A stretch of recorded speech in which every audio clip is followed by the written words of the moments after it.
নমস্কার বন্ধুরা, গপ্পখোরের পর্দায় আপনাদের প্রত্যেককে স্বাগত জানাই। আমি সুদর্শন। আমাদের আজকের এই বিশেষ নিবেদনে আপনি শুনতে চলেছেন লেখক অমিতাভ সাহার কলমে ফাঁসি ঘাটের সেই ভয়ানক রাত। আজও গল্প পাঠে এবং সকল পুরুষ চরিত্রে আমি সুদর্শন। আজ আমার সঙ্গে নারী কণ্ঠে থাকছে সুপমা। তাহলে চলুন শুরু করা যাক আজকের গল্প। তবে হ্যাঁ, যারা এখনো পর্যন্ত চ্যানেলটি সাবস্ক্রাইব করেননি তাদের কাছে অনুরোধ, প্লিজ চ্যানেলটি সাবস্ক্রাইব করুন। আর গল্পটি শুনে আপনার কেমন লাগলো অবশ্যই আপনার মতামত কমেন্টে লিখতে ভুলবেন না। তাহলে চলুন শুরু করা যাক আজকের গল্প। শুরু হচ্ছে ফাঁসি ঘাটের সেই ভয়ানক রাত।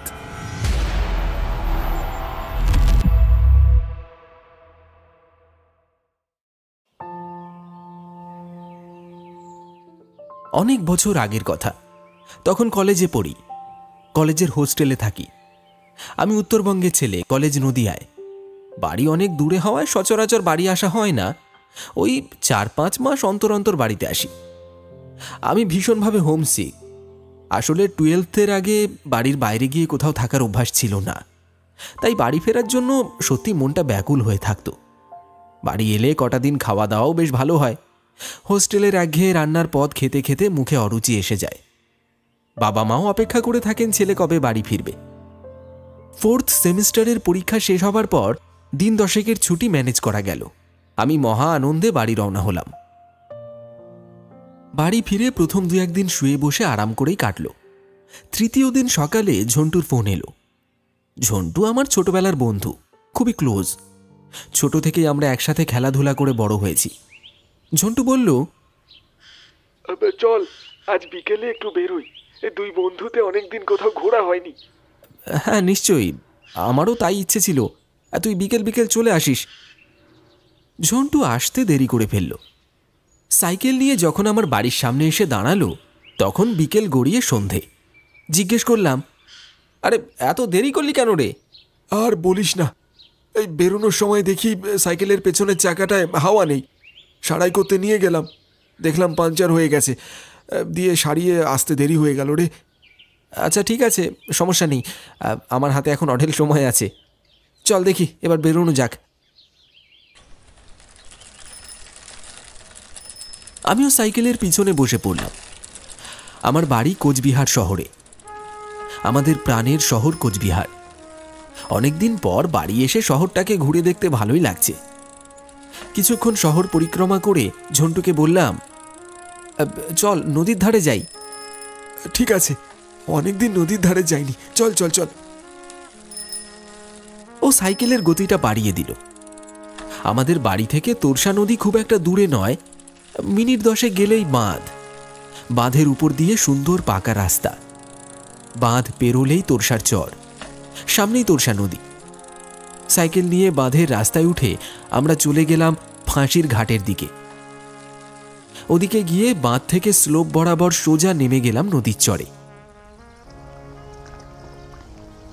সাইকেলটা চড়েই রেখে নদীর তীরে হাওয়া খেতে লাগলাম দুজনে। তখন মোটামুটি সন্ধে 7টা। গরমকাল, চারপাশে আলোটা অনেকটাই ফিকে হয়ে এসেছে। নদীর ধারে মৃদুমন্দ বাতাস বইছিল, হেঁটে বেড়াতে ভালোই লাগছিল। নদীর জল বয়ে যাওয়ার কুলকুল শব্দ যেন সুধা সঞ্চার করছিল কানে। আমরা ঠিক করলাম আরও বেশ কিছুক্ষণ এখানে সময় কাটাবো। তবে এমনি এমনি বসে থাকতে ভালো লাগছিল না। মনে হলো যদি হালকা পাতলা কিছু খাবার খাওয়া যায়, বিশেষ করে ওই নরেন্দার দোকানের চপ আর গরম গরম মুড়ি, তাহলে সন্ধেটা বেশ জমে যাবে। আমি ঝন্টুকে বললাম, ভাই একটা টিফিনের ব্যবস্থা কর, আর ভালো লাগছে না, এভাবে বসে থাকতে ভালো লাগছে না। আসার সময় সঙ্গে করে কিছু নিয়ে আসলে ভালো হতো। ঝন্টু বলল, আবার এতটা রাস্তা যেতে হবে? নরেন্দার চপের দোকান তো এখান থেকে অনেক দূর, আর কাছাকাছি তো চপের দোকান তেমন নেই। দেখছি আমি, দাঁড়া। হ্যাঁ হ্যাঁ, তুই যা, বরং আমি এখানেই বসছি। আর এই নে, দরকার হলে এই 10টা টাকা আমার থেকে নিয়ে যা, আর তোর থেকে মিলিয়ে বেশি করে নিয়ে আসিস, যা। আচ্ছা ঠিক আছে। ঝন্টু চলে গেল। ততক্ষণে চারপাশ অনেকটাই অন্ধকার হয়ে গেছে। দিন 4 হলো পূর্ণিমা তিথি পেরিয়ে গেছে। লালচে চাঁদটা হালকা আলোর জ্যোতি ছড়িয়ে দিচ্ছে এই নদীর চরের বুকে। প্রকৃতির এই সৌন্দর্য রূপে মুগ্ধ হয়ে আমি এদিক ওদিক ঘুরে বেড়াতে লাগলাম। তবে এক সময় আমার খুব প্রস্রাব চাপল। নদীর ধারে হালকা হবার জায়গার অভাব নেই। আমি নদীর চর থেকে কিছুটা উপরের দিকে উঠে এলাম। আলো কমই ছিল, ভালো মতন সমস্ত কিছু দেখা যাচ্ছিল না। যে জায়গাটায় এসে দাঁড়ালাম সেখানে বাঁশের চাটাইয়ের বেড়া দিয়ে ঘেরা। এমন চাপ এসেছিল যে আর থাকতে পারলাম না, তাই ওই স্থানেই দাঁড়িয়ে হালকা হয়ে নিলাম। ঝন্টু তখনও আসেনি, ওর আসতে একটু বেশি দেরি হচ্ছিল।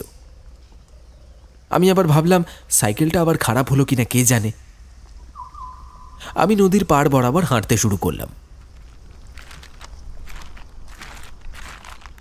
কিন্তু কিছুক্ষণ পর আমার মাথাটা কেমন যেন ঝিমঝিম করতে লাগলো। ঠিক বুঝতে পারছিলাম না কি হচ্ছে। ঝিমুনির ভাবটা যেন ধীরে ধীরে বাড়তে লাগলো। ভীষণ অস্বস্তি হচ্ছিল। এক জায়গায় দাঁড়িয়ে থাকতে পারছিলাম না। হাঁটতে হাঁটতে এক জায়গায় নদীর পাড়ে বাঁধা একটা ডিঙি নৌকো চোখে পড়ল। কার নৌকা জানি না, আশেপাশে কাউকে চোখে পড়ল না। আমার সাধ জাগলো, এই নৌকা চড়ে নদীর বুকে কিছুক্ষণ ঘুরে বেড়াই, তাহলে বোধহয় খানিকটা স্বস্তি পাব। আমি নৌকা বাইতে পারি, ছোটবেলায় দাদুর বাড়িতে শিখেছিলাম। দাদুর বাড়ি থেকে কিছু দূর গেলেই নদী পড়তো, মানে নদীর একটা অংশ চলে গিয়েছে ওই দিক দিয়েই। সেই নদীর পাড়েই এক মাঝির সাথে আমার ভালো পরিচয় হয়ে গেছিল। তার কাছ থেকে নৌকা নিয়ে আমি নদীতে প্রায় নেমে পড়তাম। আজ আবার সেই নৌকা নিয়ে নদীতে নেমে পড়ার ইচ্ছাটা কিছুতেই সম্বরণ করতে পারলাম না। অথচ এর আগেও আমি এই নদীর পাড়ে অনেকবার বেড়াতে এসেছি, কিন্তু নদীতে নৌকা নিয়ে ঘুরে বেড়ানোর এমন তীব্র ইচ্ছে অনুভব করিনি। বৈঠা বাইতে বাইতে নদীর বুকে ভেসে বেড়াতে লাগলাম। নৌকা সর সর করে এগিয়ে যেতে লাগলো নদীর বুক চিরে। মাথার ঝিমঝিম ভাবটা কাটাতে একসময় বৈঠা উঠিয়ে শটান শুয়ে পড়লাম নৌকার পাটাতনে।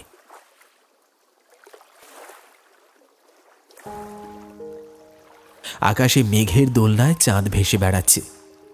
আলোটা খুব একটা বেশি নয়, কখনো চাঁদ লুকিয়ে পড়ছে মেঘের আড়ালে।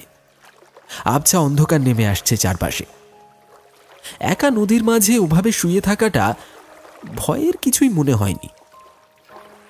স্রোত নৌকাকে ভাসিয়ে নিয়ে যাচ্ছিল, তাই নৌকাও ছেড়ে দিয়েছিলাম নিশ্চিন্তে।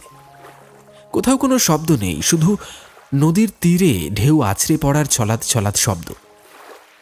চারপাশের নীরবতা আমি ভালোই উপভোগ করছিলাম। আনমনে একটা গানের লাইন গুনগুন করে গাইতে লাগলাম।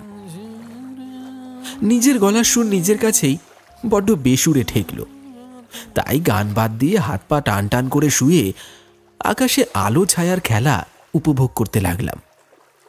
কিছুক্ষণ এইভাবেই চুপচাপ শুয়েছিলাম। হঠাৎ নৌকার পাশে টুপ করে একটা শব্দ হলো।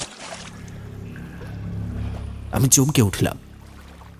আসলে এতক্ষণ নদীবক্ষে অখণ্ড নীরবতার সঙ্গে অনেকটা ধাতস্থ হয়ে পড়েছিলাম আমি। নদীর জলে এমন টুকটাক শব্দ হতেই পারে, অস্বাভাবিক কিছুই নয়, কিন্তু কেন জানি না একটা অদ্ভুত অস্থিরতা আমাকে ঘিরে ধরল। মন বলছিল অস্বাভাবিক কিছু একটা ঘটতে চলেছে। আর তার পর মুহূর্তেই নৌকাটা দুলতে শুরু করলো। আমার ভয় লাগলো। নৌকাটা এপাশে ওপাশে কিসের সাথে যেন ধাক্কা খাচ্ছে। কি হচ্ছে কিছু বুঝে ওঠার আগেই মনে হলো কোনো এক অদৃশ্য শক্তি যেন নৌকাটাকে টেনে নিয়ে যাচ্ছে জলের তলায়, তারপর আবার তুলে ফেলছে ওপরের দিকে। ঠিক নদীর বুকে ঝড় উঠলে যেমনটা হয় সেরকম। হঠাৎ করে ঝড় কোত্থেকে এসে উপস্থিত হলো আমি ভেবে পেলাম না। আমি যেন ঝড়ের মাঝখানে হুটোপুটি খাচ্ছি। চারপাশে নানান রকম শব্দ শুনতে পাচ্ছিলাম। আমি শুয়েই ছিলাম, চমকে গিয়ে সেই টালমাটাল অবস্থা থেকে নিজেকে সামলে নিয়ে সোজা হয়ে উঠে বসলাম। আর উঠে বসতেই সবকিছু একদম শান্ত। আমি ঠিক করলাম এরমভাবে একা একা আর নৌকা চড়ার দরকার নেই। নৌকা বিহার অনেক হয়েছে, এবার নৌকার তীরে ভেড়াবো। এখানে থাকাটা নিরাপদ নয়। আমি বৈঠা ফেলে বাইতে শুরু করলাম, কিন্তু অবাক করা ব্যাপার হচ্ছে নৌকাটা এগোচ্ছে না,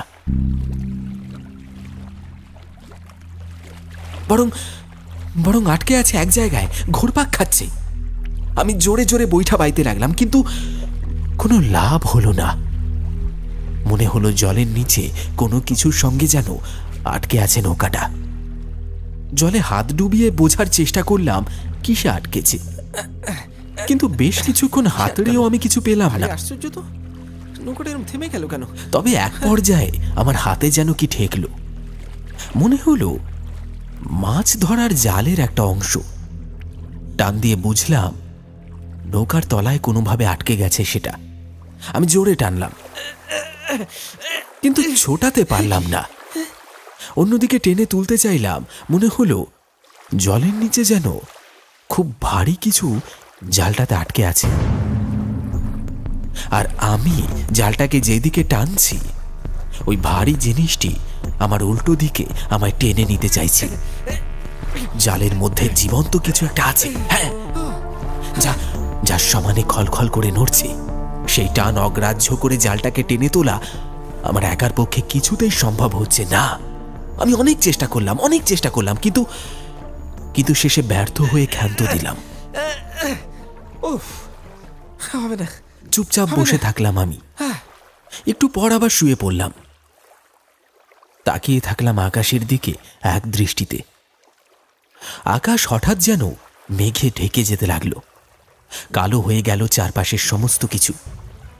আশেপাশে কিছুই দেখতে পাচ্ছি না, কেবল শুনতে পাচ্ছি নৌকার দুলুনিতে জলের ছলাৎ ছলাৎ শব্দ। আর হঠাৎ তার সঙ্গে যোগ হলো এক ভীষণ হিংস্র জান্তব্য জীবজন্তুর আওয়াজ, যা দূর থেকে ভেসে আসছিল আমার দিকে। সেই আওয়াজ আমি ইহ জীবনে কখনো শুনিনি। আওয়াজগুলো যেন ক্রমশই আমার কাছে এগিয়ে আসছে। মনে হচ্ছিল বিদঘুটে সব প্রাণীরা সাঁতরে আসছে আমার দিকে, আর কোনোভাবে আমার নাগাল পেলেই আমায় টেনে ছিঁড়ে খেয়ে ফেলবে। ভয়ানক একটা আতঙ্ক ঘিরে ধরল আমাকে। আমি অন্ধকারে কিছুই বুঝতে পারছিলাম না। একটা সময় মনে হলো কেউ যেন আমার নৌকায় ওঠার চেষ্টা করছে। জলের অতলে এই বুঝি কেউ আমার পা ধরে হিড় হিড় করে টেনে নামিয়ে ফেলবে। আমার মাথা থেকে পা পর্যন্ত শীতল স্রোত বয়ে গেল। আমার বড় মনে পড়ল ঝন্টুর কথা। ওকে আমি চপ আনতে বলে এই নৌকো নিয়ে এসেছি, এখনো কোথায়? ওকে আমায় দেখতে পাচ্ছে, আমি চিৎকার করলে কি আমার আওয়াজ শুনতে পাবে? বড় অসহায় হয়ে আমি চারিদিকে দেখতে লাগলাম। তারপর আরেকবার সেই নৌকোর সাথে আটকে যাওয়া জালটা ধরে টানতে লাগলাম, কিন্তু একই অবস্থা। জাল কিছুতেই ছুটল না। কিছুক্ষণ পর সেই সব ভয়ানক আওয়াজ যেন ধীরে ধীরে দূরে অন্তর্হিত হলো। আমি ক্লান্ত হয়ে বসে পড়লাম। নৌকো এগিয়ে নিয়ে যাওয়ার সামর্থ্য আমার নেই।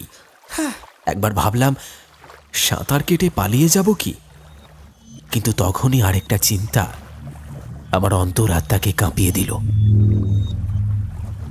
মনে হলো এই নদীপথ যেন আমার অচেনা। আমি আমি আমি হারিয়ে গেছি। বিস্তীর্ণ নদীর মাঝে ভেসে বেড়াতে বেড়াতে ভুল করে না জানি কোথায় চলে এসেছি আমি। ভয়ে আমার গলা শুকিয়ে কাঠ হয়ে গেল। আমি তীর দেখতে পাচ্ছি না, পথ খুঁজে পাচ্ছি না। একবার মনে হলো আমার আগেই উচিত ছিল সাঁতরে নদী পাড়ি দিয়ে তীরে উঠে পড়া। ওখানে আমার পায়ের নিচে অন্তত মাটি থাকতো। তবে যত ভালো সাঁতারুই হই না কেন, এতটা পথ সাঁতরে যেতে পারতাম কিনা সন্দেহ। তাই ডুবে মরার ঝুঁকিটা রয়েই যেত। নানান রকম যুক্তি দিয়ে নিজেকে বোঝাতে চাইলাম। আমি বুঝতে পারছিলাম আমার চিন্তা শক্তি ভয়ের বিরুদ্ধে লড়াই করতে পারছে না। আমার সমস্ত যুক্তি বুদ্ধির উপর কর্তৃত্ব বিস্তার করতে চাইছে ভয়। আমি কোনোভাবেই মন থেকে আতঙ্ক সরাতে পারছি না। তবুও প্রাণপণ চেষ্টায় আমার বোধ বুদ্ধি সবকিছু ঠিক রাখার চেষ্টা করলাম। আর কোনো গতিক না দেখে দেহের সমস্ত শক্তিকে একত্রিত করে আমি তীরের দিকে লক্ষ্য করে জোরে চিৎকার করতে লাগলাম। ঝন্টু! ঝন্টু! ঝন্টু! ঝন্টু! ঝন্টু!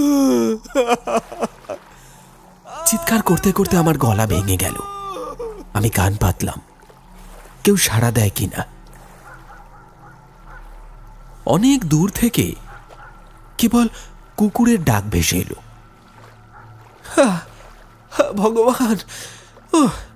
আমি অবসন্ন হয়ে আবার নৌকায় শুয়ে পড়লাম। মিনিট 15 কিংবা 20 আমি ওভাবেই শুয়ে রইলাম, চোখ বন্ধ করে। তবে জেগেই ছিলাম। জেগে থেকেও যেন হাজারো দুঃস্বপ্ন ঘিরে ধরল আমাকে। অবশেষে অনেক সাবধানে উঠে বসলাম। আর তারপরেই আমার চোখের সামনে যে দৃশ্য আমি দেখলাম তা দেখে আমি একেবারে থ। কিছুক্ষণ আগেও যেখানে কিছুই দেখতে পারছিলাম না, সেখানে নদী এখন ঝকঝকে। আকাশে মেঘ হালকা হয়ে ধীরে ধীরে আঁধারের কালো পর্দা কেটে জ্যোৎস্নার আলো উঁকি দিতে শুরু করেছে। অতি মনোরম দৃশ্য। চারিদিকটা অনেকটাই আলোকিত। মাথার উপর বিশাল জ্বলজ্বলে চাঁদ। এবার আমার আর ভয় করছে না। এই অপরূপ দৃশ্য আমার মন থেকে সমস্ত ভয়কে দূর করে দিয়েছে। এমন সময় মনে হলো একটা কালো ছায়া যেন আমার পাশে চলে এসেছে। একটা নয়, আরো একটা। কে কে ওখানে? কে? আমি ভয়ে চিৎকার করলাম। আর সাড়া দিল একটা কণ্ঠ।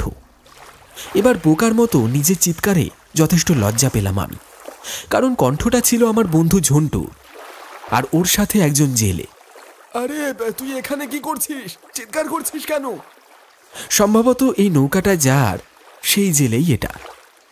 ঝন্টু সেই জেলেকে নিয়ে এই তোরসা নদীবক্ষে আমার সন্ধানে এসে আমাকে খুঁজে পেয়েছে। ও নৌকা নিয়ে এগিয়ে এলো আমার নৌকার কাছে। এরপর দুজনে মিলে আমার নৌকা যে জালে আটকেছে সেটা ধরে টানতে শুরু করলো। ততক্ষণে আরো কয়েকটি জেলে নৌকা দেখতে পেয়েছি আমরা। ওরাও এগিয়ে এলো আমাদের দিকে। আরে হরেন ভাই, এদিকে এসে ভালো করে ধরে নৌকাটা আটকে গেছে জালের মধ্যে। এই ছোকরাটা এবার বেশ কয়েকজন মিলে টানতে শুরু করলো সেই জালটা।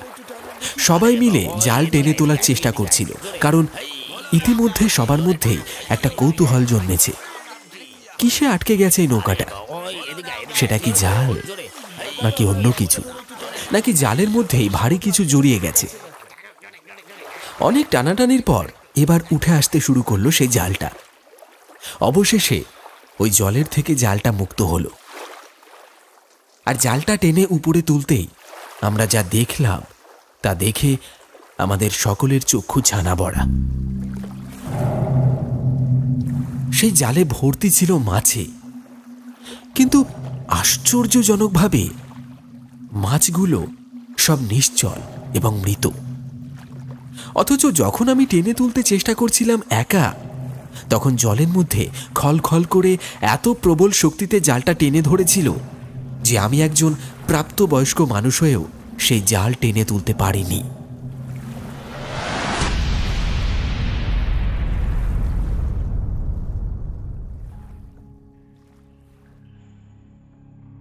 যাই হোক, ঝন্টু আমাকে উদ্ধার করার পর নদীর বুকে আমার অদ্ভুত অভিজ্ঞতার কথা ঝন্টুকে সব বললাম। সেই অদ্ভুত মানসিক অবস্থার মধ্যেও ঝন্টুকে জিজ্ঞেস করতে ভুললাম না, তোর এত দেরি হলো কেন রে ফিরে আসতে? আরে আমাদের যাত্রাটা আজ একেবারেই শুভ হয়নি। একে তো বিকেলে সাইকেল নিয়ে বেরোনোর সময় টায়ার পাংচার, তার উপর তুই যখন বললি আবার খাবার কিনে নিয়ে আসতে, তখন গিয়ে দেখি দোকান বন্ধ হয়ে গেছে। আরও দূরে গিয়ে চপমুড়ি যাও বা পেলাম, আসার পথে বাঁধের উপর রাস্তায় বেজি না নেউল কি একটা হুশ করে রাস্তা পেরোনোর সময় চাকার নিচে পড়ে সাইকেলের ব্যালেন্স গেল বিগড়ে, হ্যান্ডেল কাত হয়ে পড়ে গেলাম রাস্তার মাঝখানে। ওফ, হাতের কোনোই হাঁটু একেবারে ছড়ে গেল। তারপর ডিসপেন্সারিতে গিয়ে ফার্স্ট এড করিয়ে আসতে আসতে অনেকটা দেরি হয়ে গেল। কিন্তু তুই হঠাৎ কি মরতে নৌকো নিয়ে নদীতে নামতে গেলি বলতো? জানি না ভাই, মাথায় কি ভূত চেপেছিল। দয়া করে আমার বাড়িতে এসব কাণ্ড কারখানার ব্যাপারে কিছু বলিস না, তাহলে আমাকে বকা খেতে হবে। আচ্ছা বেশ, ঠিক আছে।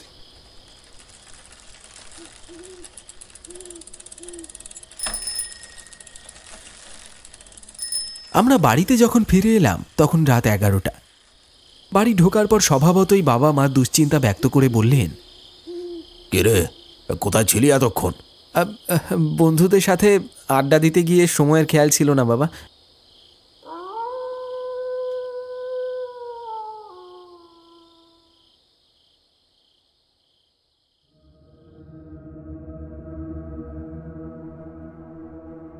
পরদিন ঘুম থেকে উঠতে অনেক দেরি হলো।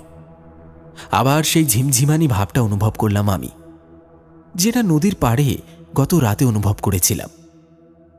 সারাটা দিন আমার ঘোরের মধ্যে কাটল। সবকিছু দেখছি, শুনছি, কিন্তু কোনো কিছুই যেন মাথায় ঢুকছে না। বাড়ি থেকে সেদিন আর বেরোলাম না। সকাল থেকে কিভাবে যে রাত হলো কিছু বুঝতেই পারলাম না। শুয়ে পড়লাম তাড়াতাড়ি।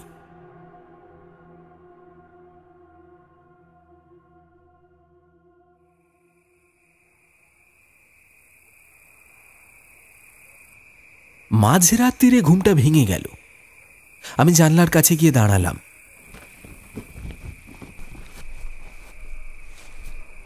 রাস্তার ল্যাম্পপোস্টের আলো জ্বলছিল আর সুন্দর হাওয়া দিচ্ছিল।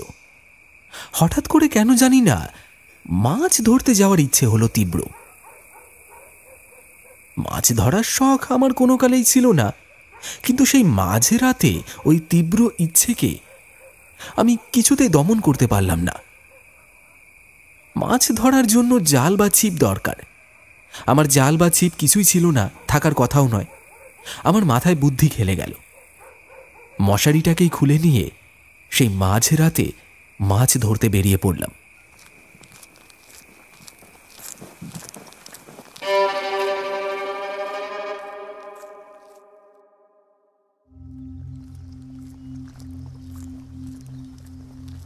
বাড়ি থেকে হাঁটতে হাঁটতে আবার বাঁধের রাস্তার কাছে পৌঁছলাম। গতকালকের সেই বিভীষিকাময় রাতের কোনো খেয়ালই রইল না। বাঁধের রাস্তা ধরে চলতে চলতে ফাঁসির ঘাটে পৌঁছে গেলাম। তারপর বাঁধ থেকে স্লোপ বরাবর নেমে নদীর পাড়ে পৌঁছে গেলাম।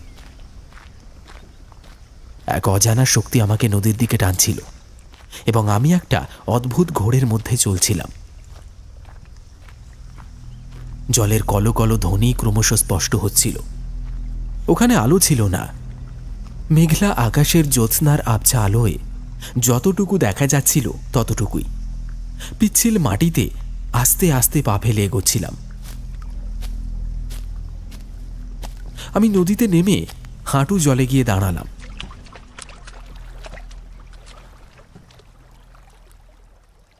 কোথা থেকে একটা ঠান্ডা বাতাস এসে যেন আমায় প্রদক্ষিণ করে চলে গেল। সেদিকে আমি খুব একটা পাত্তা দিলাম না, কারণ আমার মনের মধ্যে তখনও ভয় কাজ করছিল না। নদীর কিনারায় জল কম ছিল, তাই হেঁটে এদিক থেকে ওদিকে ঘুরে বেড়াচ্ছিলাম মাছের খোঁজে। জলের বেগ মারাত্মক ছিল।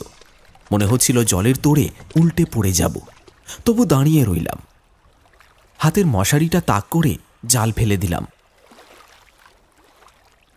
কতক্ষণ দাঁড়িয়েছিলাম হুঁশ নেই। হঠাৎ মনে হলো নদীর ওপার থেকে কেউ একজন আমায় ডাকছে।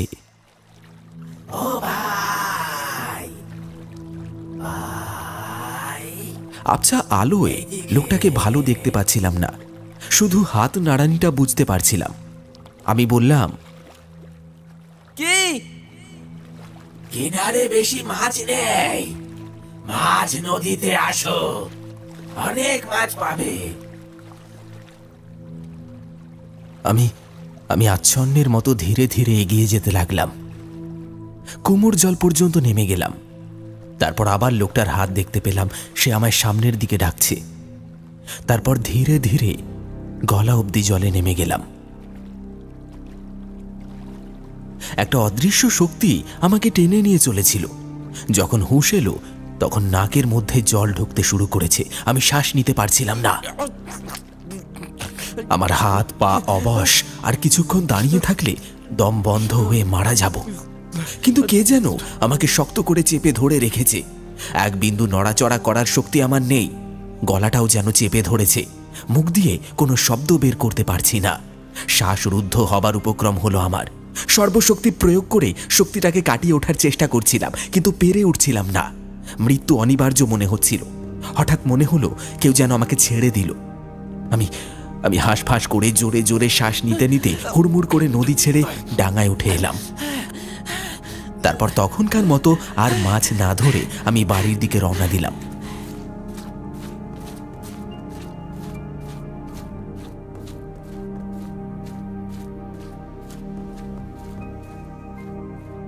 বিপদ এখানেই শেষ নয়, তখনও বাকি।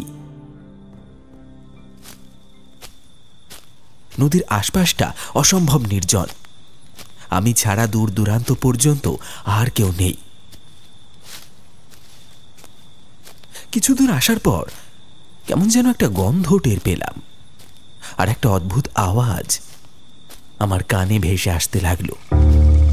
মনে হচ্ছিল আশপাশের গাছপালাগুলোর উপর দিয়ে কেউ যেন হেঁটে চলেছে। কখনো মড়মড় করে ভেঙে পড়ছে গাছের ডাল, কখনো আবার কারোর একটা আবছা হাসির শব্দ ভেসে আসছে কানে। এমন একটা অদ্ভুত ঘটনার সাক্ষী হব আমি, তা কখনো ভাবিনি। আমি ততক্ষণে ঘেমে নে একাকার। আমি চাইলাম শরীরের সর্বস্ব শক্তি একত্রিত করে দৌড়াতে, কিন্তু আমি যতই দৌড়াতে চাইছি যেন আমার মনে হচ্ছে আমার পা দুটো মাটিতে আটকে আছে। কোনোভাবেই আমি সামনে এগোতে পারছি না। চিৎকার করব ভাবলাম, কিন্তু আমার মুখ থেকে কোনো কথাই বের হলো না। মনে মনে ভেবেই নিয়েছিলাম আমি হয়তো আর বাঁচব না, আজই আমার শেষ দিন। আমার শরীরের সমস্ত শক্তি যেন কোনো দৈব বলে কেউ শুষে নিয়েছে। আমার নড়বার শক্তিটুকু নেই। আমি মনে মনে ইষ্ট নাম জপতে লাগলাম। এমন সময় কিছুক্ষণ পরে একটা হ্যারিকেনের আলো দেখতে পেলাম। বুঝলাম কেউ এদিকে এগিয়ে আসছে। একটা স্বস্তির শ্বাস ছাড়লাম আমি। কিছুক্ষণ পর আমার সঙ্গে দেখা হলো আমার বাবার ঝন্টুর। তারা খুঁজতে খুঁজতে এখানে চলে এসেছে। আমি তখনও কোনো কথা বলতে পারছি না। দুজনে মিলে আমাকে ধরে দ্রুত বাড়ি নিয়ে গেলেন। আমার আচার আচরণের অস্বাভাবিকতা বাবা আগের দিনই লক্ষ্য করেছিলেন।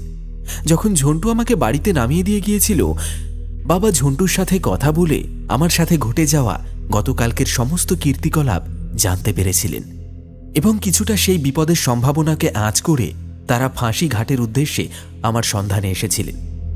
ভাগ্য ভালো, ওনারা আমার খোঁজ করতে করতে এখানে এসেছিলেন, না হলে আমার যে কি হতো ভগবানই জানেন।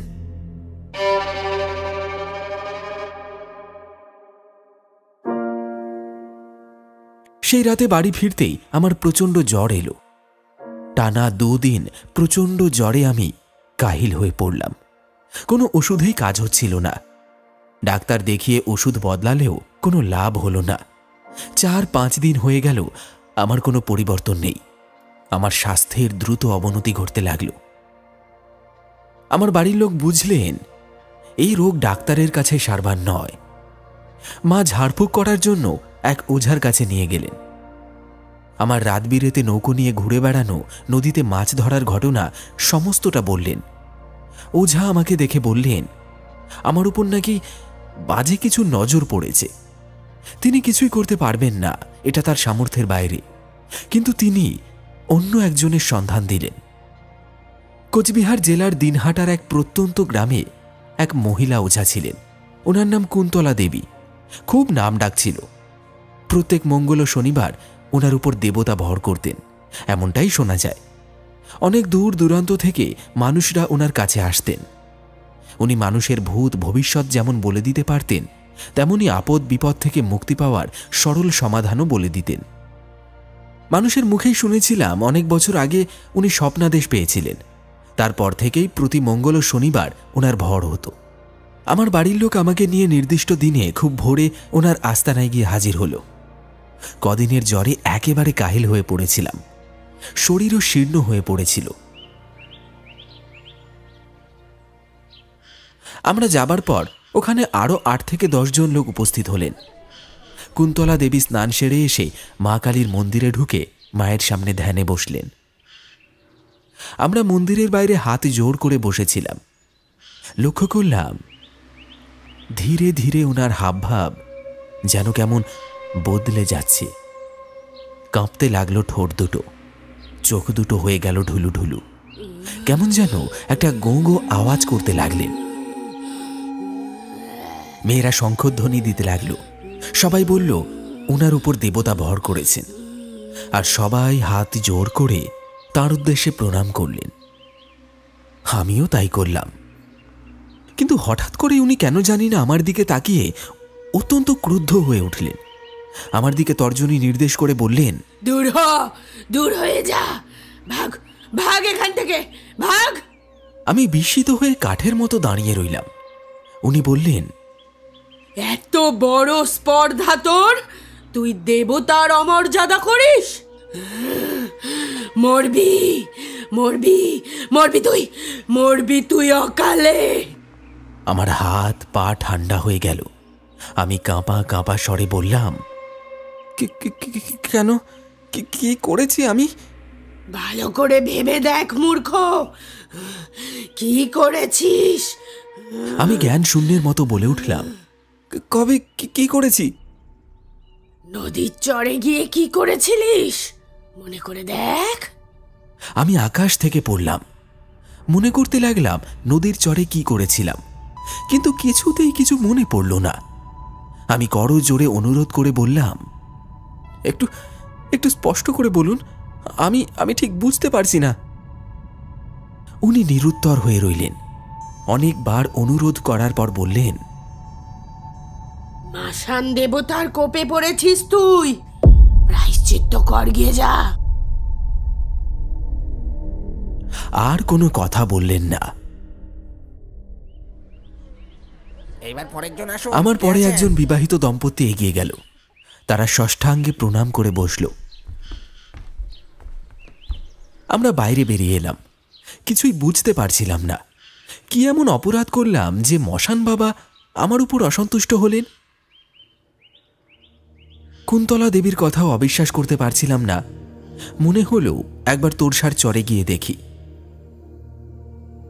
আমার বাড়ির লোক আরো চিন্তিত হয়ে পড়ল। আমি শরীর দুর্বল থাকা অবস্থাতেই আমার বন্ধু ঝন্টুর সাথে রওনা দিলাম সেই ফাঁসি ঘাটের উদ্দেশ্যে। অবশ্য তখন দিনের বেলা। চরের বুকে অনেকক্ষণ এদিক ওদিক ঘুরে বেড়ালাম। তারপর একটা জায়গায় চোখ পড়ল।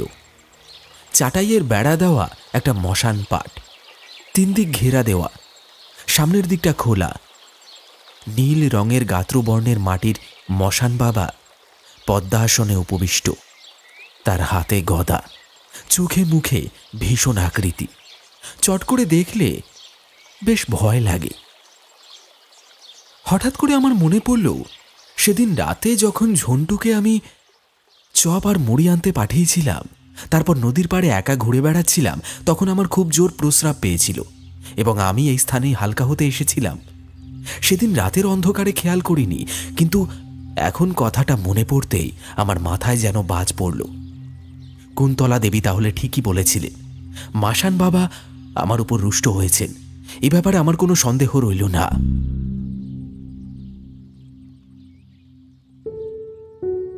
তবে সেই সময় দিনহাটার গোসানমারিতে 15 দিনব্যাপী মাসান পুজো মেলা চলছিল। প্রাচীন কামাতাপুরের কামাতেশ্বর রাজার গড় বা দুর্গ কাটার সময় ওখানে মাসান পাট প্রতিষ্ঠা করা হয়েছিল, তাই এই মাসান গড়কাটা মাসান নামে পরিচিত।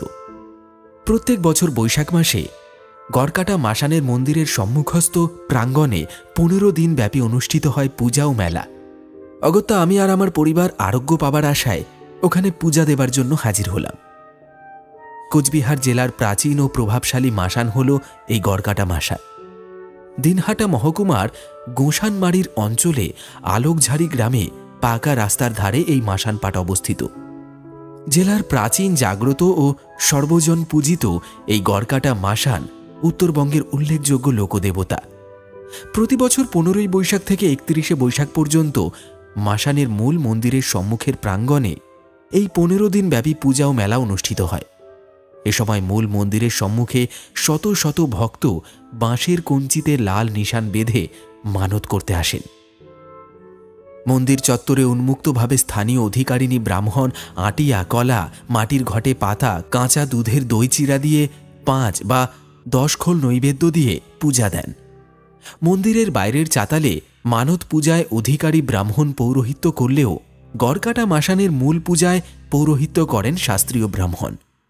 জাতি, ধর্ম, বর্ণ নির্বিশেষে শুধুমাত্র স্থানীয় সম্প্রদায়রাই নয়, দূর অঞ্চলের শহর ও গ্রামবাসীগণও বৈশাখ মাসের উক্ত এই দিনে এখানে ছুটে আসেন মানত করে পূজা দিতে। বৈশাখ মাস পূজার প্রশস্ত সময় হলেও এই মাসে শনি ও মঙ্গলবারেই মানত পূজা হয় বেশি। এই মেলার সময় 15 দিন ব্যাপী মন্দিরের সামনে চলে পাঁঠা ও পায়রা বলি। এই মাসানের প্রাচীনত্ব ও নামের মাহাত্ম্যের সুবাদে গ্রামটি মাসানপাট নামেই সর্বাধিক পরিচিত। মাসানপাটে গিয়ে দেখি কুন্তলা দেবী এই মন্দিরের মাসান বাবার পূজারী ছিলেন। ওনাকে গিয়ে প্রণাম করলাম। বললাম, আপনি সেদিন আমার সম্পর্কে যে কথা বলেছিলেন তা সম্পূর্ণ সত্যি। উনি তখন সম্পূর্ণ অন্য মানুষ। বললেন, আমার তো কিছুই মনে পড়ছে না ভাই। ভর ওঠার সময়ের কোনো কথাই স্বাভাবিক অবস্থায় ফিরে আসার পর আমার আর মনে থাকে না। তখন যা ঘটে সবই ঈশ্বরের ইচ্ছায়। তারপর উনি আমাকে পূজার জন্য সরঞ্জাম জোগাড় করতে বললেন। পূজার উপকরণ হিসেবে আটিয়া কলা, ঘটিতে পাতা দই, চিরার নৈবেদ্য, চাল ভাজা ইত্যাদি এনে কলা পাতার উপরে রাখলাম। বলি হিসেবে উৎসর্গ করেছিলাম একজোড়া কবুতর। শকুন্তলা দেবী আমাকে ঠাকুরের সামনে কাঠের পিঁড়িতে বসিয়েছিলেন। তারপর একটা ধাতুর পাত্রে জল নিয়ে মন্ত্র উচ্চারণপূর্বক আমার গায়ে ছিটিয়ে দিচ্ছিলেন। পূজা শেষ করে কলাপাতা, নৈবেদ্য ইত্যাদি একসঙ্গে বেঁধে নদীতে ফেলে দিয়েছিলাম। এভাবে পূজা করার ফলে আমার জ্বর কমে গিয়েছিল এবং রাত বিরেতে নদীর বুকে নৌকা নিয়ে ঘুরে বেড়ানো বা মাঝরাতে মাছ ধরতে যাবার মানসিক বিকৃতিও আজ অবধি আর কখনো হয়নি। মাসানের কোপ থেকে রক্ষা পেয়েছিলাম। তবে ঘটনাটা মাসান দেবতার সম্পর্কে দুই একটা কথা বলেই শেষ করছি। ভয়ঙ্কর রূপী লৌকিক দেবতা মাসানকে কোচবিহারের গ্রামীণ আদিবাসী ও রাজবংশী সমাজের মানুষ কালী ও ধর্মের সন্তান রূপে ভক্তি, শ্রদ্ধা ও বিশ্বাস করেন। উত্তরবঙ্গের জলপাইগুড়িতে মাসান ঠাকুরের জন্মবৃত্তান্ত সম্পর্কে প্রচলিত কাহিনী ও লোকবিশ্বাস হল, একসময় মা কালী একাকী নদীতে স্নান করতে যান। হঠাৎ সেখানে ধর্মদেবতার আবির্ভাব ঘটে। এরপর উভয়ের মিলনের ফলে জন্ম হয় মাসানের। উত্তরবঙ্গের জেলাগুলিতে মাসান দেবতার প্রভাব অত্যন্ত বেশি। রাজবংশী সম্প্রদায়ের অন্যতম প্রধান দেবতা মাসান। মাসান ভয়ঙ্কর দেবতা, সবাই তাঁকে ভয় করে। লোকালয়ে মাসানের অধিষ্ঠান হয় না। কোনো নির্জন নদীর ধারে মা কালীর পাটের পাশে কোথাও বট বা শ্যাওড়া গাছের নিচে এই দেবতার অধিষ্ঠান হয়ে থাকে। মাসান দেবতার কোপ, আক্রমণ বা ভর হয় সাধারণত সংক্রান্তি, অমাবস্যা, শনি ও মঙ্গলবার। রোগাক্রান্ত বা বিকারগ্রস্ত মানুষের আরোগ্য কামনায় এই পূজা করা হয়। গ্রামের সাধারণ মানুষ, বিশেষ করে জেলার রাজবংশী সম্প্রদায় ওঝার মাধ্যমে এই ভয়ঙ্কর দেবতার পূজায় মানত করেন। পূজার উপকরণে থাকে উনানের পোড়া মাটি, শোল মাছ ও মাটির প্রদীপ, এবং এগুলি রাখা হয় কলার পাতায়। সঙ্গে একজোড়া কবুতরও থাকে। তবে এই পূজার প্রধান উপকরণ আটিয়া কলা, ঘটিতে পাতা দই, চিরার 10 বা 5 খোল নৈবেদ্য, সঙ্গে লাল রঙের 2টি নিশান, চাল ভাজা। পূজার প্রশস্ত সময় ভর দুপুর ও গভীর রাত্রি। রোগাক্রান্ত ব্যক্তির আরোগ্য লাভে যখন এই পূজা হয়, তখন ঠাকুরের সামনে রোগীকে কাঠের পিঁড়িতে বাঁ দিকে বসানো হয়। ধাতুর পাত্রে জল দিয়ে মন্ত্রোচ্চারণপূর্বক সেই জল রোগীর গায়ে ছিটিয়ে দেওয়া হয়। এই লোকদেবতার পূজার শেষে কলাপাতা, নৈবেদ্য, শোলার মূর্তি সমস্ত কিছু একসঙ্গে বেঁধে জঙ্গলে বা নদীতে ফেলে দেওয়া হয়। এভাবে পূজা পালনের ফলে রোগীর দেহ থেকে সমস্ত উপসর্গ অন্তর্হিত হয়। পূজার পূর্বে পূজারী বা ওঝা নিজেও সতর্ক থাকেন, যাতে মাসান তাকে আক্রমণ করতে না পারে।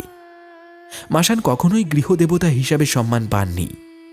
জেলার লোকসংস্কৃতিতে আবহমান কাল ধরে স্থানীয় লোকসমাজের উজ্জ্বল ও মহান লৌকিক সৃষ্টি হিসেবে সবার ভীতি ও উদ্বেগের পাশাপাশি শ্রদ্ধাও আকর্ষণ করে আসছেন এই লোকদেবতা।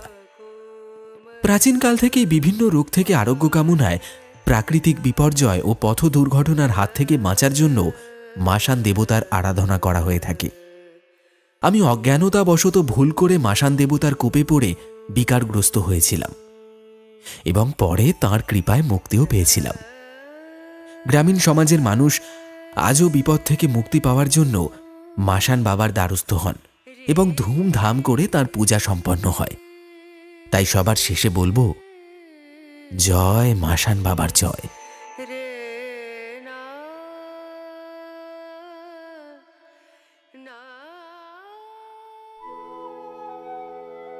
বন্ধুরা, আমাদের আজকের নিবেদনের এই গল্পটি আপনার কেমন লাগলো অবশ্যই কমেন্ট করে জানাতে ভুলবেন না। তাহলে দেখা হচ্ছে আবার একটি রোমাঞ্চকর কাহিনীর সাথে আগামী এপিসোডে। ততক্ষণের জন্য সঙ্গে থাকুন।